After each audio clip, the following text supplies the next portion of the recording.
Well, welcome to UNC Asheville Center, Osher Lifelong Learning Institute. I am Catherine Frank. I'm the executive director of this program, and this term I am a teacher of Appalachian literature as well.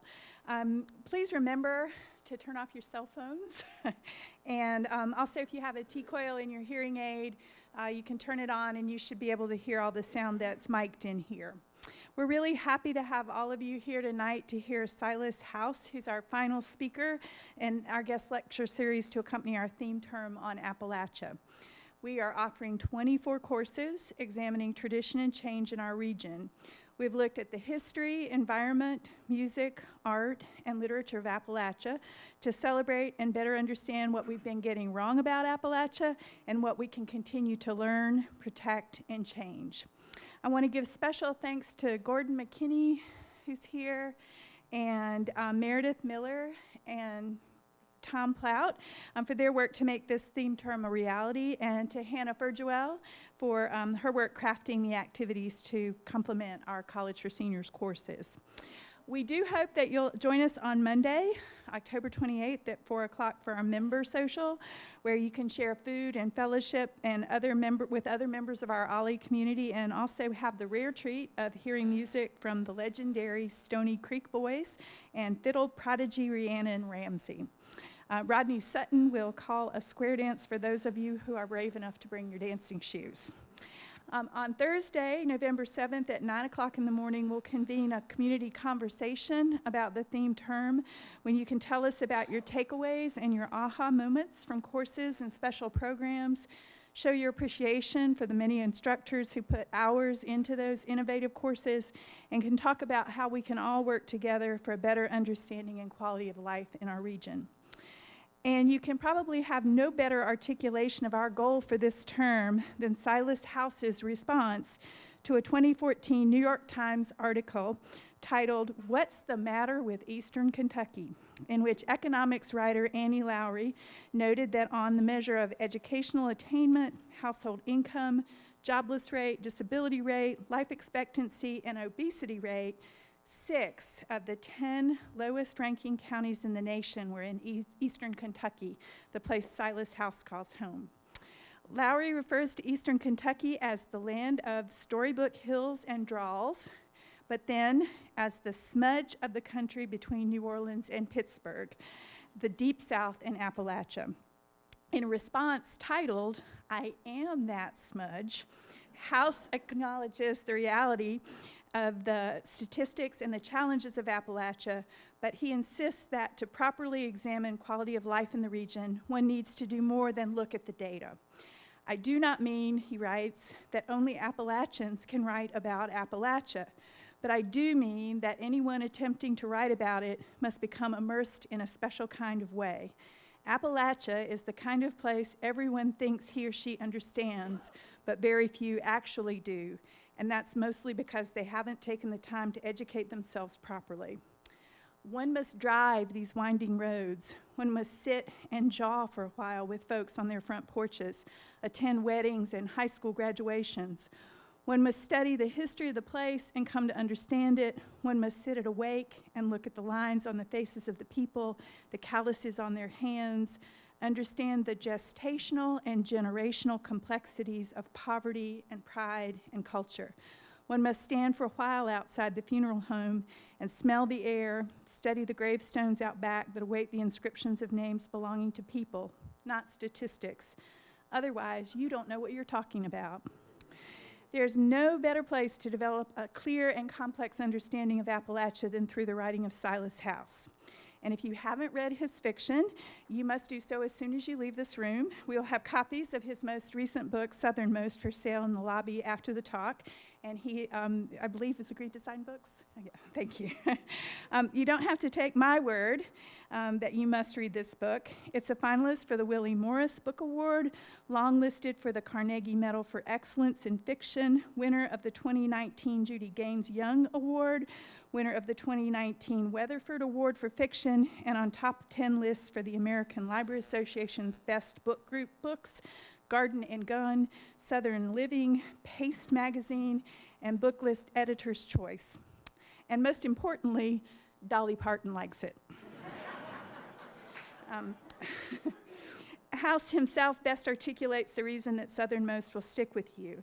In an essay, he advises writers that the key to great fiction is to create characters who live with us because we know, in his words, what is going on in their minds and hearts, because they're all individuals stamped with their own wonderful and terrible secrets. He advises writers and exemplifies in Southernmost his ability to show the unexpected, the secret, the profound in a way that has never been shown before. He creates characters that are so interesting and endearing, whether we love them or love to hate them, that we never forget them. I don't think you will forget the story of Asher and Justin Sharp as they flee the small town and small hearts of family and congregation in East Tennessee to find, in the southernmost point of the country, Key West, a new way of thinking about the world and a new way of understanding love and the truth that everything that is holy. House explores the challenges of changing our hearts and minds and of finding both our birth family and our chosen family, and presents memorable and vital characters who struggle to do what is right and to follow their hearts. In doing so, he gives us characters we want to know more about. These characters resonate because they epitomize our own hopes and struggles and stories. And he also writes about great dogs. I think that makes you an honorary Asheville citizen. He writes in another essay, having a dog or any pet makes us better people.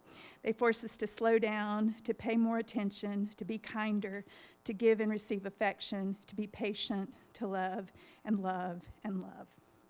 House writes beautiful works of fiction like Southernmost, and also serves on the fiction faculty at the Spalding MFA program in creative writing and as the NEH chair at Berea College. He writes essays for the New York Times, the Oxford American, Newsday, Appalachian Heritage, and many other publications about literature, Appalachia, food, music, mountaintop removal, gay equality, women's rights, bullying, and fairness. He is a brilliant spokesman for the place he calls down home, where he writes, my accent doesn't announce me as an outsider, where gas station offers soup, beans, and cornbread for sale, where folks sit in a circle in plastic lawn chairs to watch the cool of the day roll in after a long day of work. It's the place where the coal trucks control the roads, where coal companies hand out coloring books to elementary students, where doctors push pills on people in pain, where high schools refuse to allow students to have gay, straight alliances or young Democrats clubs, where a small town passes a fairness ordinance to protect all people from discrimination, where most folks have the dry county blues, where hundreds of people work quietly for change. Down home is a contradiction and a secret and history waiting to be read. Down home is a wound and a joy and a poem, a knot of complication that scholars and reporters have the audacity to assume they know with a little bit of research. But you cannot know a place without loving it and hating it and feeling everything in between. You cannot understand a complex people by only looking at data. Something inside you has to crack to let in the light so your eyes and brain and heart can adjust properly. I'm so honored to welcome Silas House and invite all of you to open your brains and hearts to hear more about Appalachia together.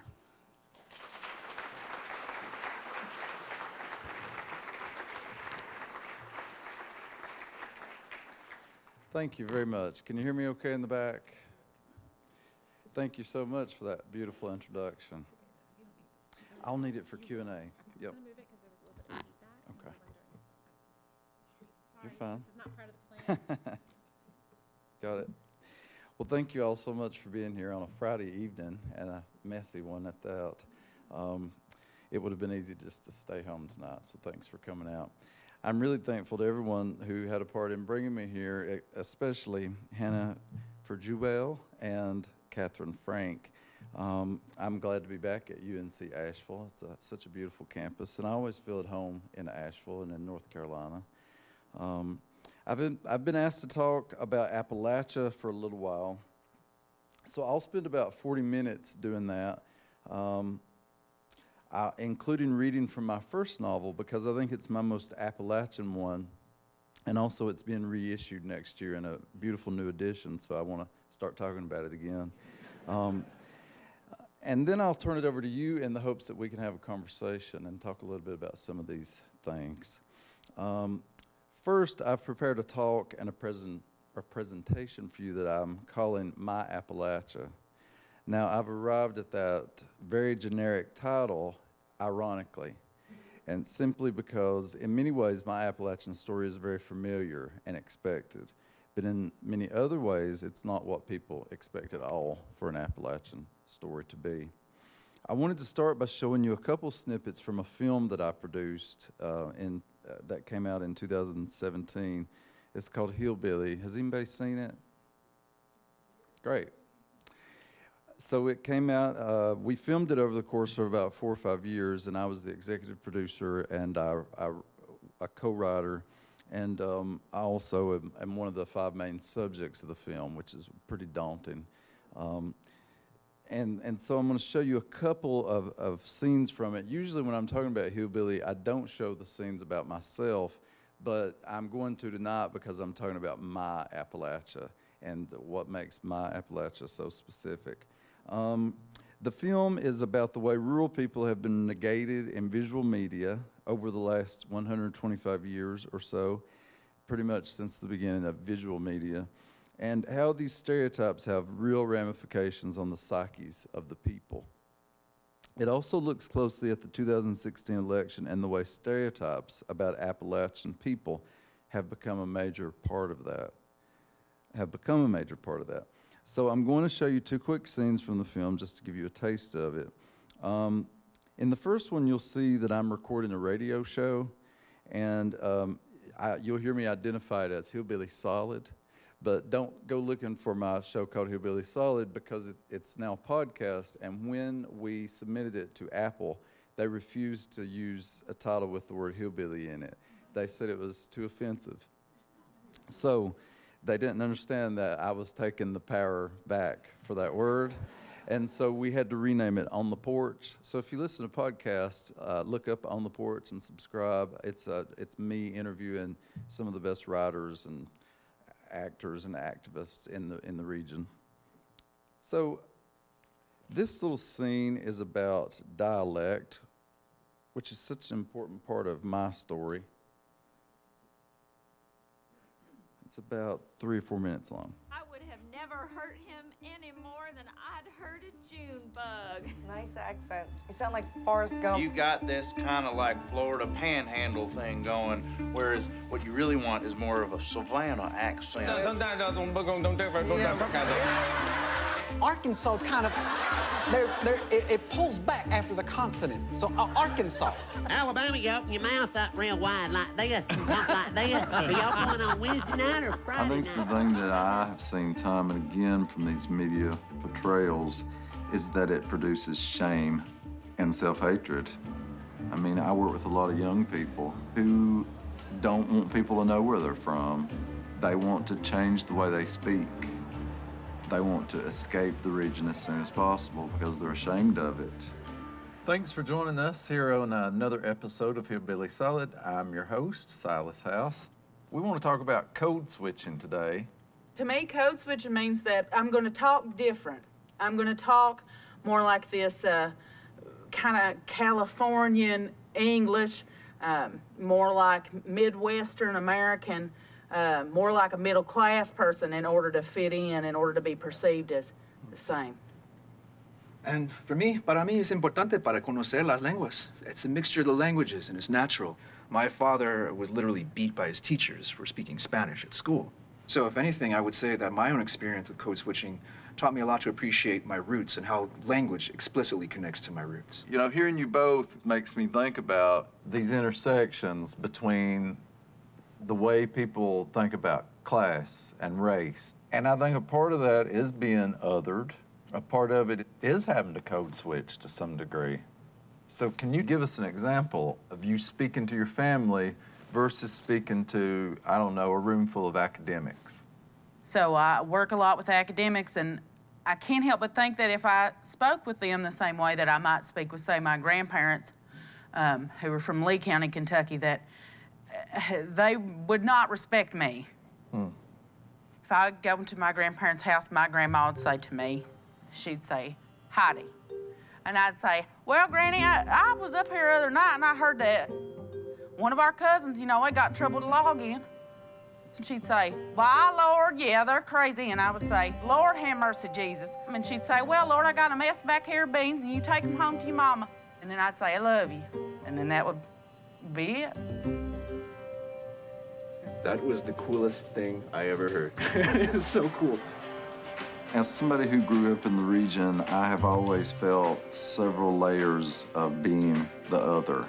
I always describe it as feeling like a perpetual immigrant because we've been here so long. I mean, my family has been in Appalachia for 8 generations, yet to some extent, we're still treated like immigrants. We're treated like we're from another country when we go out into the rest of the United States. It's such a strange phenomenon. People speak slowly to us and expect that we're not gonna, get common references. A woman once asked me if I knew who Johnny Carson was, because I was from Appalachia, and she didn't think we had TVs or nobody was literate. Appalachia. So I'm going to talk a little bit more about dialect a little bit later. Now, like I said, in many ways, I've had a traditional Appalachian story, but in this next scene, you'll see me with my husband, and people are not used to seeing gay Appalachian people on screen. People don't think gay Appalachian people exist. They think that we all run screaming from Appalachia and go to the cities. People are not used to seeing much diversity in any form in Appalachia. And so one thing we really wanted to do in the movie was show lots of different ways of being, lots of different kinds of people in the film. And we wanted Appalachians to be telling their own story instead of it being a film where somebody was telling our story for us. So I think it's especially important that I stand on a stage everywhere I go and tell you that I'm a gay Appalachian and that I'm a gay person of faith and I'm a gay Appalachian Christian. And so that's part of my Appalachian story, is being, carrying around that multitude with me. As someone who's a published novelist and an academic, I operate in a world where most of the other writers or professors were raised with much more money than me, and whether they know it or not, possess a lot of classist misunderstanding. So you'll see both of those things come up in this next scene, which is about a minute and a half long.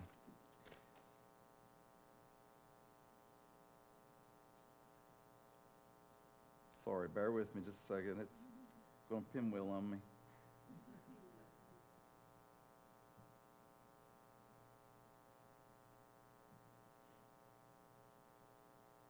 I'm just going to let it start here, and then it'll ease into the scene I just set up. It's gotten really bad for a lot of folks. What do y'all think about the election? Either way it goes, there's going to be no coal mines, and it's going to lose a lot of Kentucky people's jobs. And it's just going to make a lot of people not be able to, support their family. What about Donald Trump? Do you want him to be the president of the United States? No. Well, I don't like Donald Trump because he is very rude to women and disabled people, people that can't help the way that they are. Racist. And racist. What do you think about his promise to make America great again? I think it's a big bunch of lies. Do you identify as hillbillies or? Yeah, I'm a hillbilly. My kids are hillbillies. It's not a bad thing, though.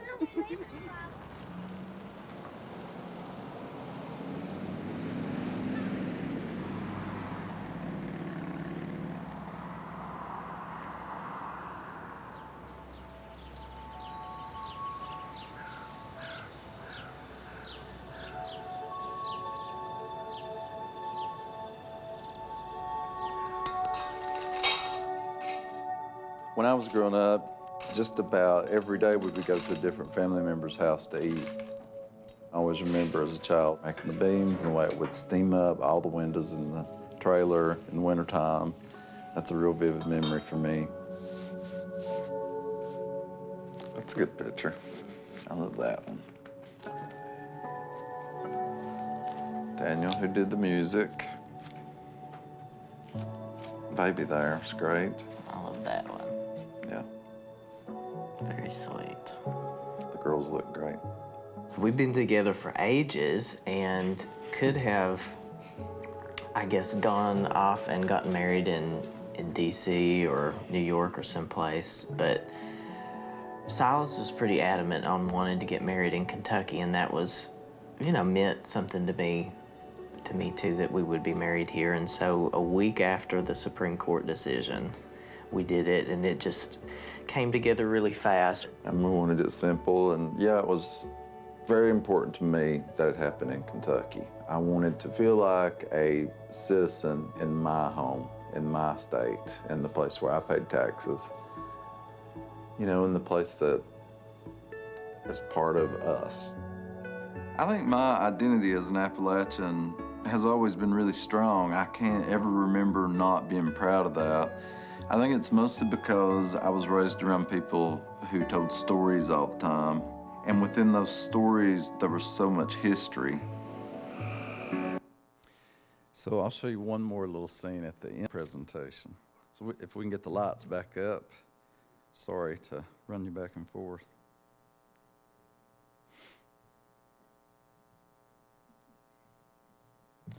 So with those two little scenes in mind, you all already know a lot more about me than you do most writers who come to campus, right? In just 3 minutes, a film can tell you so much about a person, and so that's why it's sort of a nerve-wracking thing to be a part of. So now I'll tell you a little bit more about my Appalachia and mostly my past as an Appalachian.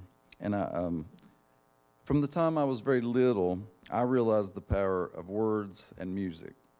For the longest time, that was all that country people had. That's the way it was in my family, at least. I have always lived on stories. It's no wonder my people have always known their value, the power of sentences, words, pauses. My people exaggerated, embellished, added in new scenes with each telling. I was raised in a family that had been so poverty-stricken that they didn't have much more than their stories. And so they took their storytelling very seriously. This is my mother when she was a little girl in the Smoky Mountains. This is about 1954. When words are all you have, you learn to cherish them. You learn to roll them about on the palm of your hand and admire their beauty, their shine. In my family, in my place in the world, we knew that words could be used to fight back, too. On the rare occasion when we left the region and people made fun of the way we talked, we knew how to defend ourselves by either telling them off or using our mountain charm to disarm them. But mostly words were used for the positive, to praise, to soothe, to heal, to sing. The very act of telling a story is the act of soothing or healing in itself. The very act of collecting words in a beautiful way and then delivering them to others gathered about is a sort of praise service in that the words are being worshiped. We were a storytelling people, and we knew that stories are the things that sustain a people and a place.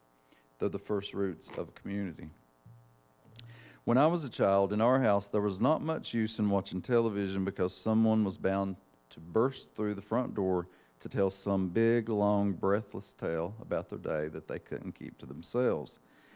The only show that my family ever watched without interruption was The Waltons.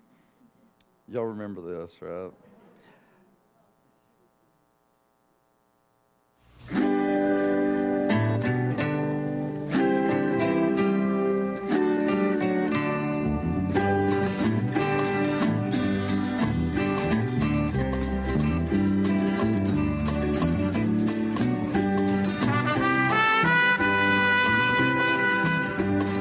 Hearing that trumpet start up, I can imagine myself like running through the house to get, with the rest of the family to watch the show. And the only reason we could watch that show without being interrupted is because everybody that we knew watched that show, so nobody was going to interrupt. And so we were able to watch it in peace for that 1 hour. We were gathered in the blue glow of the television to watch a family that we believed to be a lot like our own family. For the most part, we listened to stories around our dining table or on our front porch. My parents and aunts and uncles and cousins and neighbors and everyone in between talked all the time. The people I knew growing up talked as if their lives depended on it. Now I can see that our lives have always depended on stories, on telling stories, on hearing stories.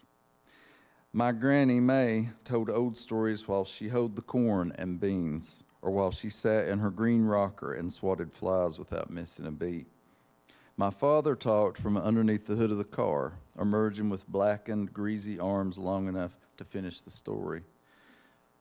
All of my good uncles, Bobby, Lonnie, Red, Ray, standing in a row laughing about their honky-tonk days. My preacher uncles, Snook and Walter, were always apart, talking low and serious about church. That's all they ever talked about. My girl cousins, Gina, Dina, and Tina, sat on the creek bank with their feet in the rushing waters of Laurel Fork, confiding in one another. My cousins Melanie and Barb, who hardly took a breath while they related some epic that happened at school that day. My best friend Donna, she made up things as she went along, adding in twists and turns whenever the notion struck her. My Uncle Dave recited poems and sang little made-up songs. Here's one of his that I remember. And you'll hear that it's flavored with colloquialisms that are fairly gone from our way of being now. It goes something like this. Well, I had a little hen wasn't laying any eggs, so I poured hot water up and down her leg. Well, she wiggled and she jiggled and she stood upon her head. That queer hen laid a hard-boiled egg.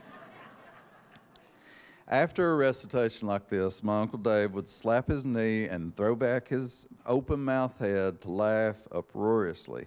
He thought he was the funniest man in the world, and we did too, mostly. There were my aunts and mother in the kitchen, washing dishes, stories curving in and out and overtop one another, all of them somehow making sense at the same time. Then a good song would come on the radio, and they would dance and sing, and then go back to telling more stories. For the juicier stories, I would disappear into the shadowy corners of the living room, crawl up under the kitchen table, or under the front porch. I would do anything to eavesdrop. I was a glutton for secrets, and my family had plenty of them and plenty of stories. Even then, I knew how lucky I was to grow up in such a world, and I knew that I was growing up in a disappearing way of life, too. To be surrounded by people who talked all the time, who told tales, who laughed so loudly, who still knew the art of communication and thereby understood the power of community. They were the energy that fueled my childhood. They were what gave me light and power. That is not to say that it was as romantic or as perfect as it might sound. Growing up in such a close-knit culture can be smothering too, and I often felt suffocated and spied upon. It was a judgmental place with judgmental people. It was a fiery place who fought as big and loud as they loved. One of my most vivid memories is of our next door neighbor throwing her husband's clothes out into the yard and lighting them on fire one evening. And then he came back, the next day. There was poverty, but at the time I had no idea that most of the people I knew were poor. We all had plenty to eat after all, and that was all that mattered to me as a child, really. Almost everyone I knew and was kin to lived in trailers, but I didn't know for a while that people looked down upon us for that reason.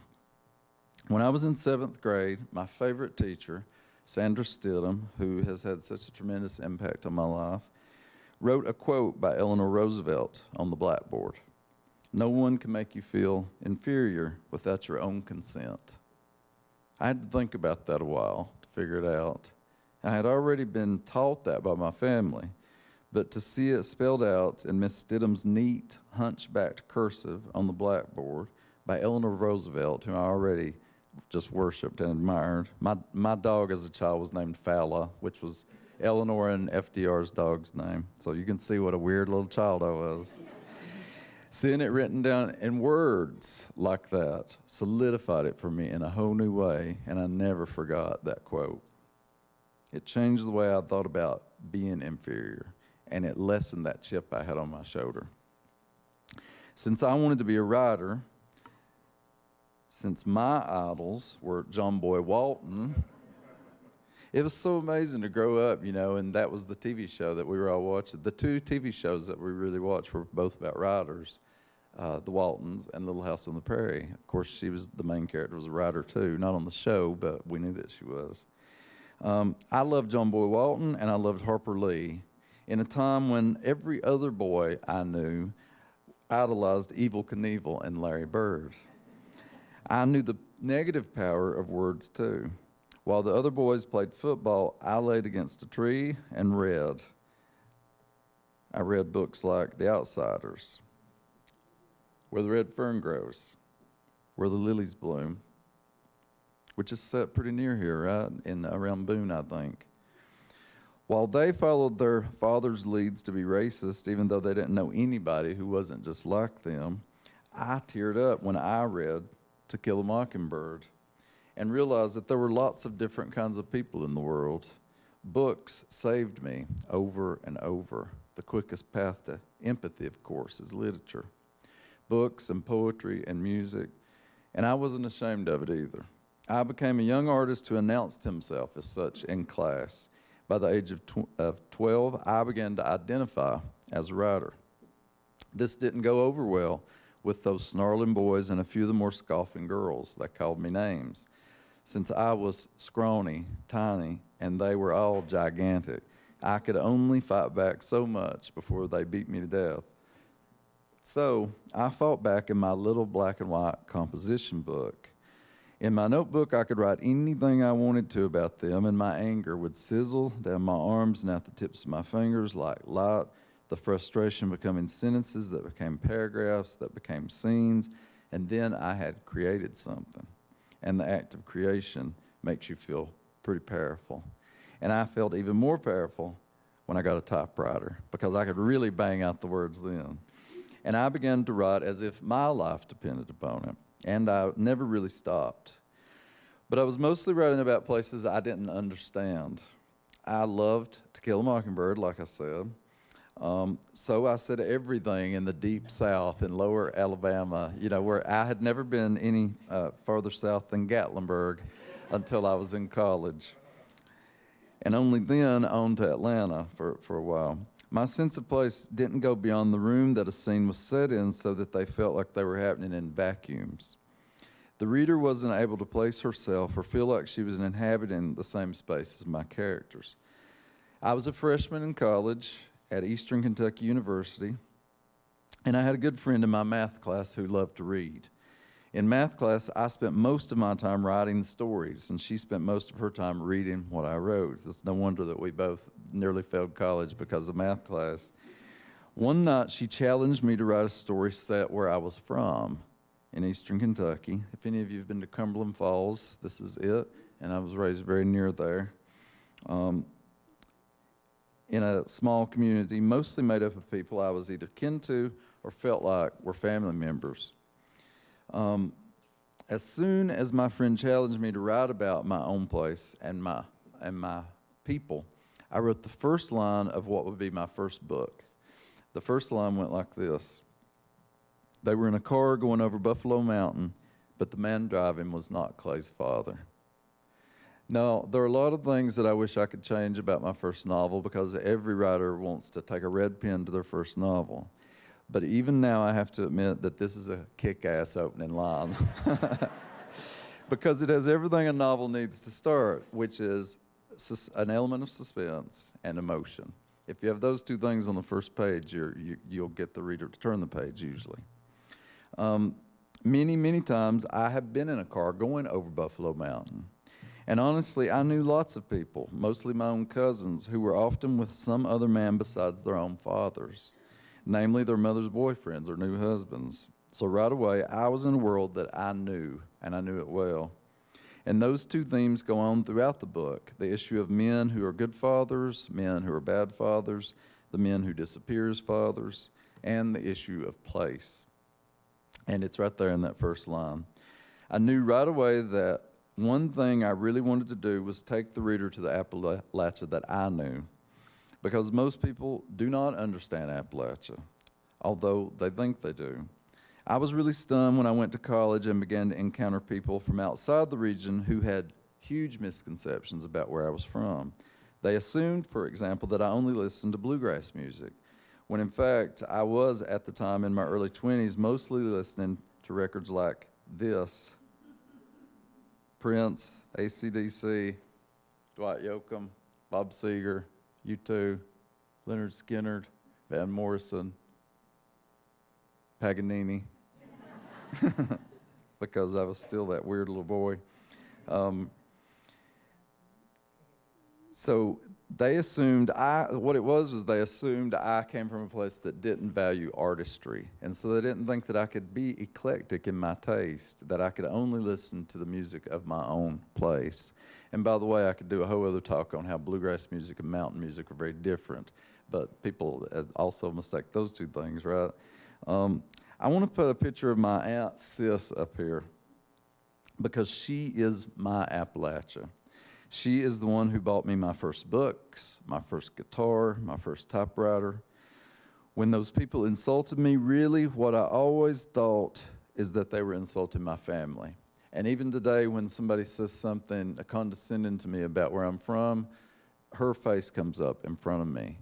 And so I'm doubly offended, because it's not me that's been attacked, it's her that's been attacked. And I can't abide that.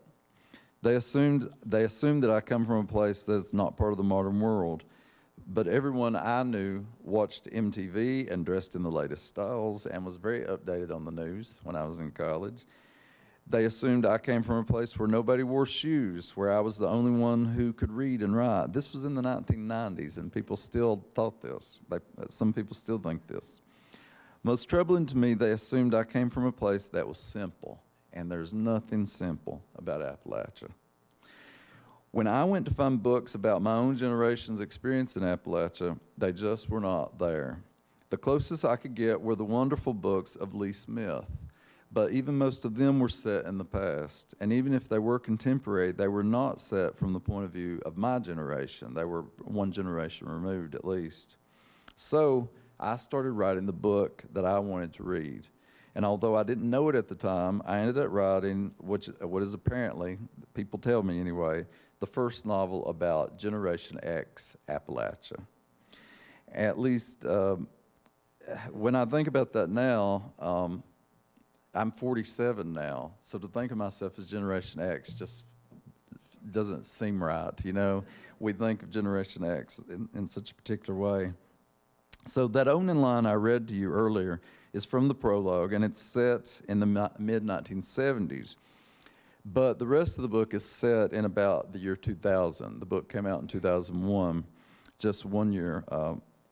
It's set in the year 2000, just 1 year before it came out in 2001. So I'm going to read you a little scene from it. This is the first chapter.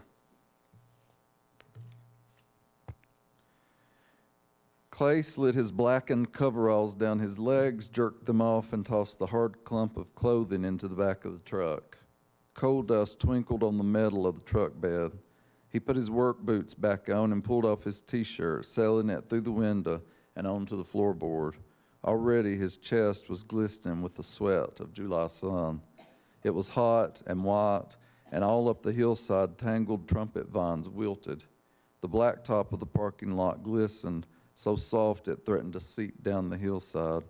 There was only the hint of a breeze, and it felt as forced and tired as the heavy-footed men who made their way out of the coal mine. The men laughed and loudly called out their goodbyes. They climbed into their trucks, ground gears, and set out for home. They told Clay to not get too drunk this weekend, not to get into any fights when he went out honky-tonking. They loved it that every Monday he told them big tales about barroom brawls and drunken women while the men leaned against the black walls of the earth and took their lunch. They all liked Clay. They called him Baby Boy since he was the youngest man on the crew. They talked with cigarettes bobbing up and down in their mouths, feeling deep in their pockets for their keys. As Clay got into his truck, they all hollered out in sing-song voices, "Bye-bye now, baby boy. Be good this weekend now." Clay wheeled his truck carefully down the steep incline of road that led to US 25. Once off the company road and onto the highway, he shifted gears and laid rubber on the road, his tires issuing little barks. He passed two of the men who had gotten out before him. He laughed into his rearview mirror at the miners behind him who gave him the finger and smiled with their teeth blazing white against their coal-dusted faces. He liked the way the ball of the gear shift felt, cool and shiny, covered up in his fist. His big, rough hands slid over the steering wheel with ease as he sped down the road, shifting gears, pushing the gas all the way to the floor. He loved the rough purr of the engine and the smooth sound of tires humming sweetly on hot pavement. With one deliberate motion, he clicked a cassette into his player, and Steve Earle started singing, "I Ain't Ever Satisfied." The road was long and curvy, making its way around jutting mountainsides where sandy cliffs dripped sulfur and parched gullies lay where creeks usually spilled down. Close to the company land, it was heavily wooded with straight white pines and scaly-barked hickories. As Clay passed houses, he could see into the yards, where husbands and wives worked side by side in their dusty gardens, hoeing the weeds that seemed to grow more rampant in the heat. Boys leaned into the mouths of their vehicles, grease smeared up their arms and across their faces, their tools lined silver at their feet. Young wives swept the porch or sat in porch chairs breaking beans. At the Pentecostal church, the pastor was standing back to read the message he had put on the large sign sitting on cinder blocks in the parking lot. It changed every Friday, and Clay liked to see what it would say each week. Today the sign read, "Man is born to trouble, sure as the sparks fly upward." "Amen to that," Clay said aloud. The preacher always knew exactly what to say, as if he predicted Clay's moods. Clay maneuvered the truck around the curves while his fingers tapped on the steering wheel. He sang along without missing a word and felt around on the seat until he found his cigarettes. The Zippo fired and the scent of new smoke and lighter fluid came to him, filling his lungs. On one side of the road, the shoulder dropped off to a kudzu-covered slope that slid down to the river. In some places, the river was so shallow that he could make out the small slate rocks lining its bed. The houses all sat on the other side of the water, with swinging bridges leading out to the shoulder of the road where the people parked their cars. In one of the shoals, a mother in a denim skirt held the hand of her little daughter. They walked in the river, passing under blue shadows of willows. Their feet looked pink when they brought them out of the water to take a step. When the woman let go of the child's hand, the little girl fell heavily into the water. The woman bent over to look the child in the eye, smiling, and they splashed each other. There was always something to remind Clay of his own mother, long dead. The valley widened out somewhat, and small businesses came into sight. He passed a green highway sign that read Black Banks just before he came up the last little hill and stopped at the red light where the highway became Main Street. There was a family-owned grocery store here, but a huge billboard on the mountain behind it told everyone to shop at the new supermarket in the shopping center. A new factory was out on the bypass now, and they were already building another lane on the highway that took travelers up to the Daniel Boone Parkway. A federal courthouse stood just up the street, and on the outskirts of town, rows of stores jutted out from the new Walmart. So I'm trying to capture my town as it was in that moment and show it as a place in transition. Once upon a time, I was Clay Sizemore. I worked like a dog all week long, and I just couldn't wait for the weekend so I could go out to the honky-tonks myself. I'm still him to some degree. In this scene, Clay Sizemore is the way most people expect an Appalachian man to be. He's a coal miner, he's wild, he's ready to go out, he's driving fast. But as the book goes forward, we see that he's very introspective and tender-hearted, and he goes against a lot of the notions of what most people think of when they think of an Appalachian, especially an Appalachian man. I've been that person too. I'll be honest with you, as a gay man, I sometimes feel like Appalachia doesn't love me as much as I love it. Too often, I think we in the region don't want to admit the negative aspects of the place. There are many, economically and socially. I will never understand, for example, how we so often vote against our own best interest. But there's much good about it too. I live in the city of Lexington, Kentucky now. Only about 45 minutes drive from what I think of as back home or Appalachia, but that might as well be 10 hours because where I'm from is a different world in every way. I miss it all the time, even if I know that I cannot live there anymore due to those economic and social issues. I miss the way people talk to each other in the dentist office. They don't do that the same way in the city. I miss the wide open, no holds barred mourning that happens at a funeral. They don't do that the same way in the city either. I miss living on a country road where everyone is out on the porch in the evening in the summertime, when it is that just right temperature at the edge of dark, when all the little live things in the trees and grasses are still singing their hearts out. I miss being around old men that call young men honey the way they do where I'm from. I miss the land more than anything, the topography, the mist on a ridge in the morning, whippoorwills, the sound of a coal train in the distance, teenagers raising hell on four-wheelers, a neighbor who burns her husband's clothes in the front yard. I miss the extra care that the graveyards are given, the plastic flowers on the gravestones, the solar lights on the roadside cemeteries' graves. I miss the ones in my family who are already in those graves. I miss the stories and how present stories are in everyday life there. I miss the willowy riverbanks that I grew up on. Most of all, I miss my people, most of whom I vehemently disagree with politically, but will always love despite that, even if I can't be in the same room with them very long. I can't help but love them. I miss everything that is ugly about it and beautiful about it, and that's why I keep going back to it in my writing, because it's so interesting, and it's so complex, and it's so misunderstood. When most writers go on book tour, they get to just talk about their books. When Appalachian writers go on book tour, we try our best to talk about our books, but mostly audiences want to talk about Appalachia. They want to understand it better. I try to answer their questions the best I can, but mostly what I have to say about the place is contained in my books. That's why I became a writer, because that's the only way I know how to articulate myself properly. Since that first book was published, I've published 5 more novels, 1 book of nonfiction, and I've had 3 plays produced. So I've tried to stay busy, and I've continued to try to show Appalachia as a complex place, a complicated place.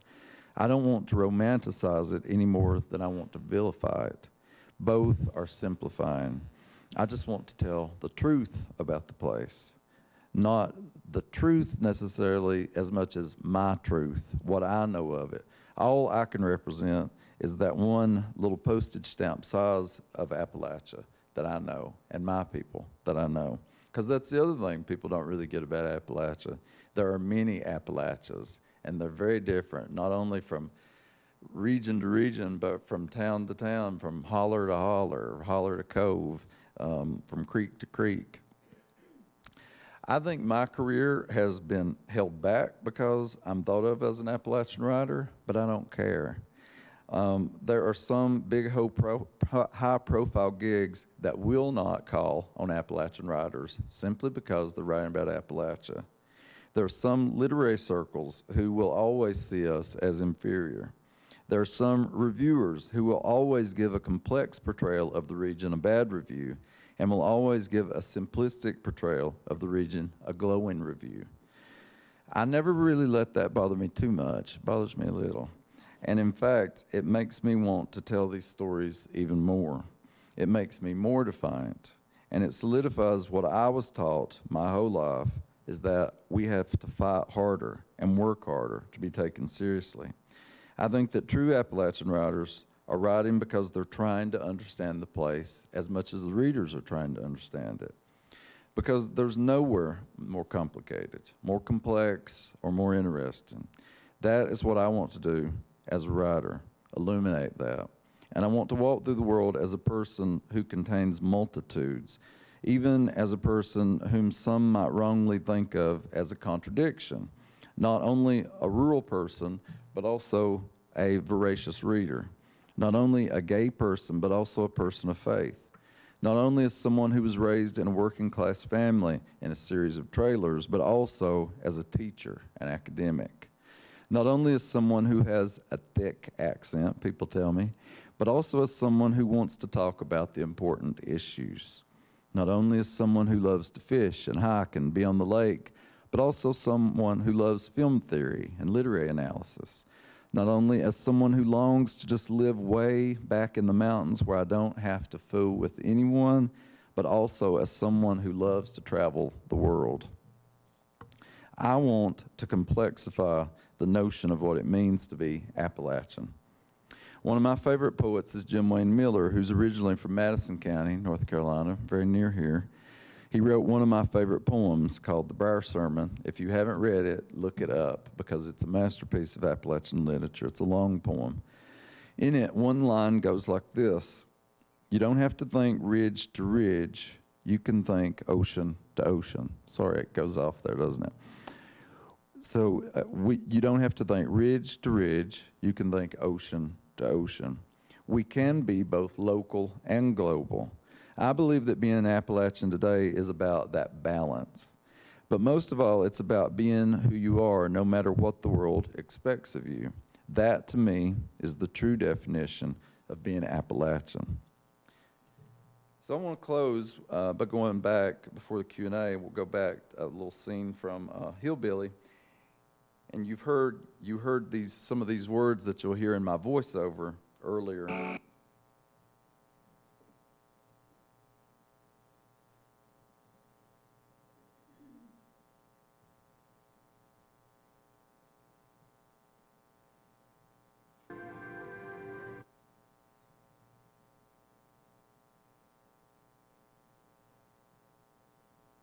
Apple shop. Sorry,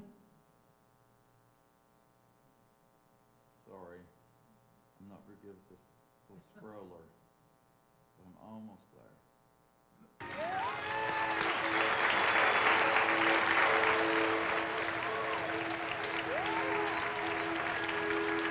Filming is like a weapon because it could be used for bad, it could be used for good, but I want to show the good in the world.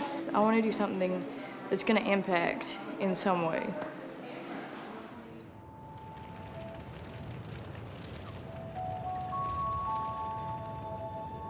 Appalachia is a wound and a joy and a poem, a knot of complication.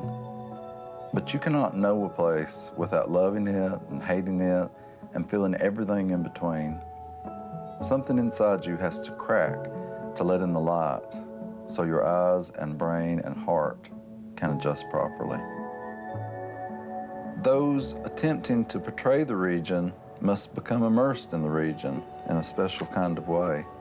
They must go to the mountains, drive these winding roads. They must sit and jaw for a while with folks on the front porches, must attend weddings and high school graduations.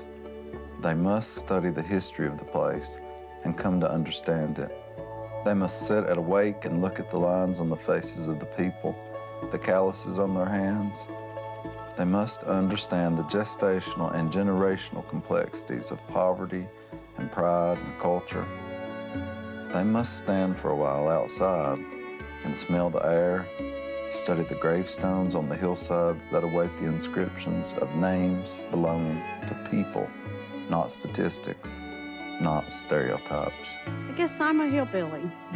I probably would identify as a hillbilly. I'm a hillbilly, and I'm very proud that I am. The hills stand for so much that is wondrous and glorious.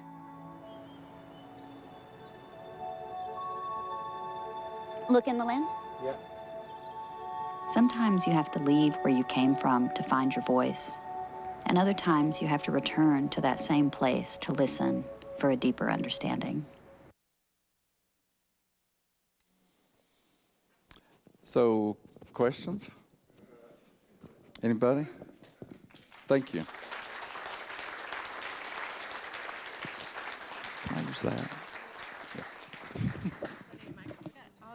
I'd rather use this. I feel like Madonna in that, so.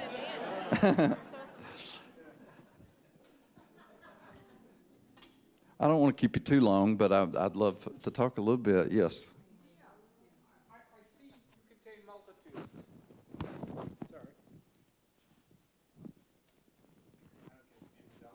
Not too well. Oh, there it is. Okay, interesting. Just had to warm up. There. But so does a Tejano in Texas. So does, some kid growing up outside of Fresno and Clovis. And so does some kid up in Idaho outside of Boise and et cetera. Someone up in Vermont who's got a bit of granite in his butt. Rural, small town, rural folks. So how is Appalachia different than, and that experience, different than those little nooks and crannies that exist throughout the 50 states that we occupy? Well, I think the main thing is that there's just such stereotype baggage connected with Appalachia. You know, when I think of the places you just listed, I don't have immediate stereotypes about them. You know, if I'm talking about somebody in New Hampshire, my main stereotype about them would be that they're more liberal than me or something. You know, it wouldn't be like this really negative assumption that people are, you know, all stupid and poor.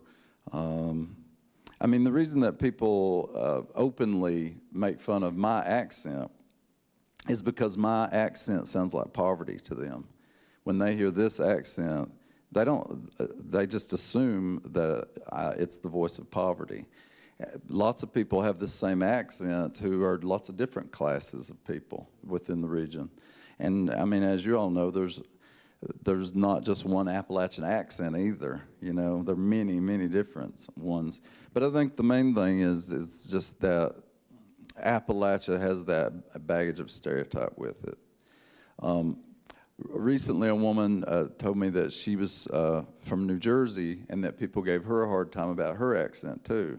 And I know that's true, but the difference there is that they don't have the same assumption about class and education and things like that. They just think of it as a different accent. I mean, an interesting way of looking at that is if you think about if somebody's from the rough side of Boston and they have a Boston accent, they're perceived, you know, that accent is perceived it's in a stereotypical way. But if a Kennedy has that accent, you know, then there's wealth is connected to it. So it's elegant and beautiful sounding, but a Southie accent would not be. You know, that sort of thing. It's that class. It's the class stuff. I think. I don't know for sure, but that's the way I take it. So you were raised in a trailer? Until I was 8 years old, and then lived in them after that too. Yeah. All right, so you were raised in a trailer, and part of our belief system is that not many people get to college. How is it that you got to college? Well, I don't know. I don't know the statistics on that. I think that for myself, I was the first person in my family to go to college, and my parents, that was their main goal in life for me, was to have more education than they had, that they hadn't had the opportunity to have. But I was just really determined to go to college as well. Everything just lined up for me to be able to do that. Lots of my cousins who were raised the same way as me, they didn't go to college. They didn't have people pushing them, you know, their parents pushing them, and they just didn't have the same desire to do that I did. With that said, I don't always think that everybody needs to go to college or is cut out for college. I mean, I don't want to keep anybody from going to college, but I don't think it's a be-all, end-all for all people. You know, it's worked okay for lots of people not to. That's a hard subject to get into. Yes. Okay. A quick question, and I'm sure you are familiar with this book, and I would be interested in your opinion of the book, Hillbilly Elegy.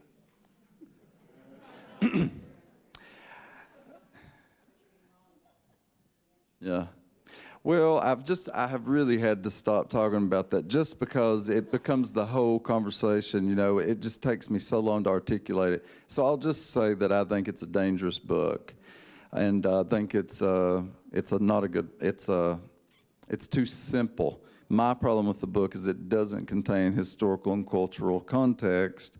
The other thing that I will say is people always say, but it's his own story. Well, it'd be fine if it was just his own story, but he always goes one step more. He'll say, my uncles beat their wives and stayed drunk all the time. Okay, that's his story, but then he'll go, they were the quintessential Appalachian men. And so that's when it becomes, it goes beyond the memoir and becomes treatise. Even the subtitle tells you that. It says, a memoir of a place and a culture in crisis. So it's telling you, this isn't just a memoir, it's also a treatise. So I'm sorry, I don't mean to blow off your question. It's just, I could talk and talk and talk about it. You mentioned your 7th grade teacher and the quotes she wrote. Are there other stories about how she influenced you? Oh, yeah. Well, she was the first person I knew who really loved literature. I mean, I had people in my family who read and had books in the house, but I mean, she was so passionate about it. She would stand up in front of these unruly 7th graders and read entire Wordsworth poems. And, and if anybody, laughed or anything, they'd get a paddling because they had to listen. You know what I mean? She really made you, if you had that in you, she made you care about it. And she loaned me books. She brought me books from her own library because I was only getting books from yard sales. And so I was not getting, the best books. I was, like, one book I remember that I got was Mandingo. I don't know if y'all remember that, but I mean, it's a pretty racy book. And, so she's like, I'm going to direct you. So she's the first person that gave me The Outsiders and To Kill a Mockingbird and Where the Lilies Bloom. Really fundamental books. She also gave me The Color Purple, which blew my mind wide open. So, I mean, and she's read every book of mine before it went to, my editor. So she's always just been instrumental. Thank you. A couple of years ago, I got to present her with the Kentucky Teacher of the Year Award, so that was a great moment. So I grew up in Memphis, Tennessee, a few years before you did, in Kentucky. But as a little gay boy myself, there was no space for me to be a little gay boy in Memphis. So I'm wondering, what was it like for you and other gay kids in Appalachia? You're part of Appalachia growing up. Oh, total hiding. I mean, my generation in Appalachia, in my place in the world, it was total hiding. And so, I didn't come out until my 30s, my early 30s.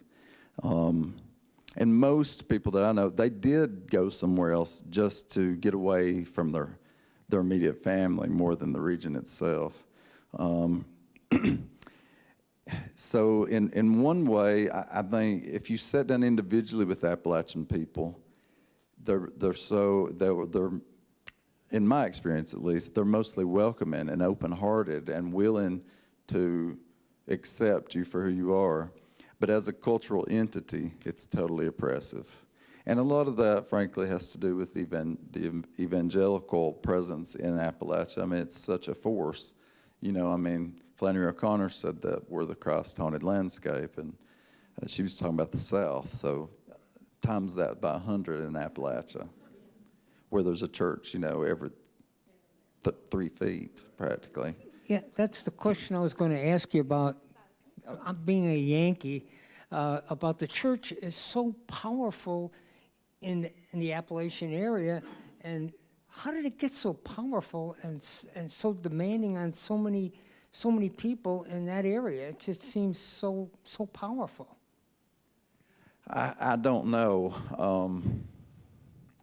The only thing that I can go to is where I grew up. The church was sort of the center of the community, and so it wasn't just church. It was your culture. It was your community. It transcended church. I think that has changed to some degree. It's definitely different in my hometown now. The church doesn't control things as much. But I mean, it's very similar to the way the Catholic Church would have controlled little Irish villages. You just were not to question the pastor in any way, shape, or form. You weren't to question the deacons in the church. They were right and you were wrong, and that's all there was to it. So, I mean, when you're operating in a system like that, it's pretty easy to get swallowed up in it. Yeah. I'm gonna, Well, as I walk in with the control. microphone, I'm gonna short stop it with a question. I'm not used to having a which is- moderator. Thank you. Sorry. Would your family members recognize themselves in your work? Sometimes. I mostly don't ever really do that. I mostly do composite characters. Now, if it's a really positive character, people want to be that character, you know. I have a character that people really love named Easter in my first and third book, and lots of people in my family want to say that they're Easter, you know. The ones that are not so good, you know, they never recognize themselves, so I don't have to worry about it too much. But I usually, you know, I won't ever base a character just on one person. I'll usually base it on a couple of different aspects of people I know, fiction, and then every character has a little bit of me too, a little bit. Can I ask a question about Southernmost? Sure. Actually, in talking about places, in taking this from Tennessee to Key West, why Key West in terms of that space? And do you see any connections between the places? I'm just curious why you picked that. I thought of them as opposites, you know, and so it's anytime that you can work with opposites or doubles in a novel, it helps the novel to go forward. It's sort of shorthand when you have opposites or doubles in that way. It creates tension between the places as much as there's tension between the people. And so, you know, he's going from this really repressed little town in East Tennessee that's totally controlled by the evangelicals in town to Key West, where it's like everything is just, you know, be who you're going to be, and that's it. But also it's the opposite end, you know, the quality of light, the flora and fauna, going from a river culture to an ocean culture. The heat is totally different, you know. I mean, just everything is the opposite, and so it works really well to make you as the reader feel you're on a journey. I really wanted the journey to be visceral for the reader because, you know, you're with them in the car from Tennessee to Florida. You're moving with them, and so I want you to be real aware of those differences. Also, I had just thought of that I was going to write a book about a kidnapping, and then I was invited to the Key West Literary Seminar, which is 2 weeks long, and so I was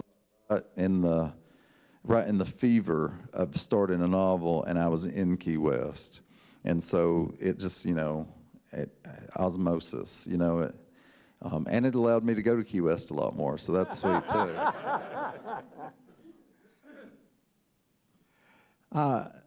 Silas, you're at Berea College. Right. And many of these students are like you. They're the first in their families to go to college. They may be the first in their communities to go to college. Berea educates them to work outside of their communities. Do you feel as if, in a sense, you're betraying Appalachian communities by being part of that process? I have never thought of it that way because,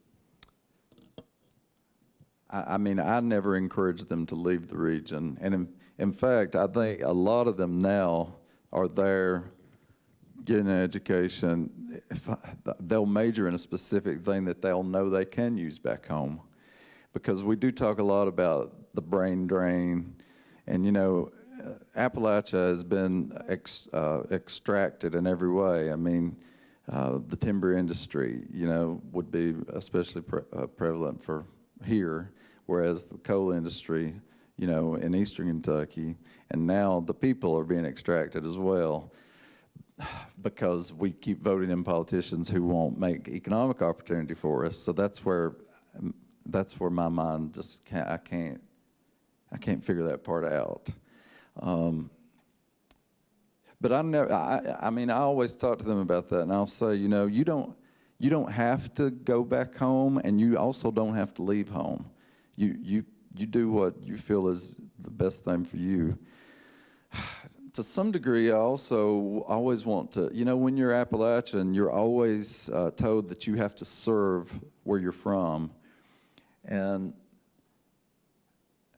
I mean, I believe you should do that no matter where you're from, but Appalachian people are guilted if they don't do that. So I kind of try to relieve my students of that guilt, and I tell them to, just be the best person they can be and do the most good they can do out in the world. And you don't have to stay in the place to serve it, and you don't have to leave it necessarily to succeed in whatever you want to do. But there is that economic lack of opportunity, right? I mean, in Kentucky, for instance, the big question is, people just kill me. They'll always say, what are the coal miners going to do? I'm like, well, they can learn to do something else because, they're complex people. But people have this idea that somebody who's been a coal miner can't do anything else. Well, they can do anything they want to, is what I say. We just need the opportunity to do that. When tobacco was phased out in Kentucky, the government kicked in transitional programs. They won't do that for coal because coal still has the lobbyists still have such a hold on our politicians. The tobacco lobbyists lost that. They petered out on that. So the coal lobbyists will eventually, but it's going to take a while. Does that make sense? Yes. Okay, so Asheville and surrounding areas are kind of seeing a lot of gentrification, and a lot of areas surrounding Asheville, like I live in Old Fort, it's right down the mountain. We're getting ready to see a lot of economic development, which is good, but at the same time, it's kind of hard to parse out the positives versus the negatives because a lot of lower income people are going to be kind of pushed out. So I just wanted to hear maybe what you thought of that, maybe in Eastern Kentucky or other areas of Appalachian, how other people have dealt with that. Well, that's one interesting thing about Eastern Kentucky, is that you'll have a mansion right beside a shack, and it's not real class segregated. People just don't do that. I don't know why. I mean, I guess there are fancy subdivisions and all that, but for the most part, you'll drive through and you'll see poverty coexisting with wealth quite often. So I don't know that I can answer that properly. Gentrification is not something that they would talk about that much in Eastern Kentucky as they would in like Lexington, or the cities on the edges where that's happening. And like you said, on the surface, it seems simply like something that is negating poor people. But when you look closely at it, there are some complexities to it, right? So it's a hard thing to talk about, yeah, in the short time I have. One more question, and then I'll let y'all out of here.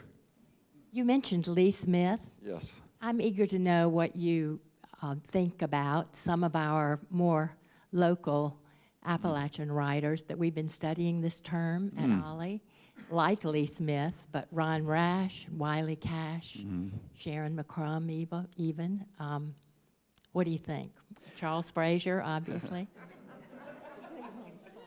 Well, we're really lucky in Appalachian literature because we're all, it's a really tight-knit community, and generosity is expected amongst us, So, I really can't name an Appalachian writer that I would even like, one that about who I wouldn't say has been really generous to me and encouraging. Lee Smith is my main mentor, and she took me under her wing right away and just, did everything in her power to help me. And, there's a long list of people like that Lee Smith has helped. I don't know how she does all that she does, all the manuscripts she reads for people. She met me at a reading, and she read my entire novel, So she's pretty amazing, such a generous force.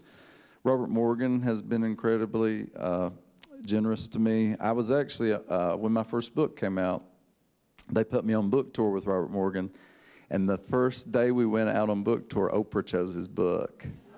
So that helped me because suddenly there's 1,000 people at our reading, And Bob was so, everybody there just wanted to talk to him, of course, and they mostly wanted to talk about Oprah. But he would always volley questions to me and make sure that, Sharon McCrum is one of my first teachers who taught me a lot about the publishing industry. Ron Rash and I came up together. We sort of published at the same time together our first novels. I already really deeply admired him as a poet, but as novelists, we came into the world together. Wiley's a really close friend of mine. Crystal Wilkinson, who's here recently, she and I have, been good friends for 20 years. Charles Frazier is one of the most generous people that I know, and just he's another one that I don't know how he gives as much as he gives. I don't know how he gets anything writing done because he's always encouraging other writers. So I don't think there's a lot of gatherings of writers that you can say that about as easily. It is a really generous place, and it is a really has a small town feel to it. We really do all know each other and all work together and help each other, Yes. And by the way, I should say that be looking for Leah Hampton's book. When's it come out, Leah? In May. So she has a book of short stories coming out. And the title of it is, do you want to tell them what the title is? Yes. I would like to apologize to my mother. My book is called Fuckface and Other Stories. You're going to be saying that a lot. But she is one of my favorite short story writers working right now. And so look for her stuff. You can already find short stories by her online pretty easily if you just Google Leah. It looks like Leah, but pronounced Leah Hampton. So look for her. She's our next big emerging Appalachian writer. So I told you first, right? Remember that. Well, if anybody else has any more questions, please, I would love to talk one-on-one, and I'd love to sign your books. I have 3 copies of the Hillbilly movie out in my car. I'd have to run and get it if anybody wants it. So thank y'all. Thank you so much. So much.